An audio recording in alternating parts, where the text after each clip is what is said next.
O'ta maxfiy hujjat. Lenin va Stalin suhbati va chiqarilgan qaror. Lenin: Xo'sh, O'rta Osiyoliklarni nima qilamiz? Ularni Chor hukumat shu paytgacha harbiy qudrat bilan bo'ysuntirib turdi. Endi biz Qizil armiya bularni qanday qilib o'zimizga bo'ysuntiramiz?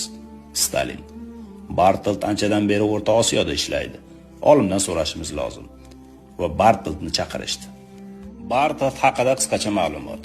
Vasiliy Vladimirovich Bartolt 15 noyabr 1869-yil Sankt-Peterburg, 1930-yil 19 avgustda o'sha Leningrad shahrida vafot etgan. Rus va sovet sharqshunosi, turkolog, arabshunos, islomshunos, tarixchi, arxivshunos, filolog, Rus sharqshunoslik maktabining asoschilaridan biri. Sankt-Peterburg Fanlar akademiyasi akademigi, imperator Pravoslav Falastin jamiyati a'zosi. Kimligini tushungandirsiz. Xullas, Lenin Bartoltga tepadagi savolni beradi.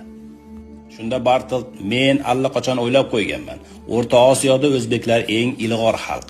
Ular diniga sodiq, vataniga sodiq millatdir. Ulardan buyuklar ko'p chiqqan. Biz ularni doimo nazoratda ushlashimiz lozim. Men 5 ta tamoyilni amalga oshirishni maslahat beraman dedi. Birinchisi, dinini susaytirish, tilini nufuzini pasaytirish va rus tiliga o'qitishni yo'lga qo'yish. Buyuklarni tanqid qilib, aynan bosqinchi, xotinboz, bachchavoz deb o'qitishni yo'lga qo'yish, tarixidan nafratlantirish.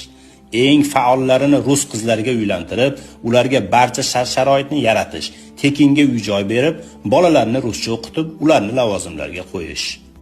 Osiyo qizlarini internatsional oila niqobida rus yigiti bilan qovushtirish va sovet xalqi maqomi ostida rus xalqini birinchi darajaga chiqarish. Olimning fikri ularga ma'qul keldi va zudlik bilan amalga oshirishni buyurdi.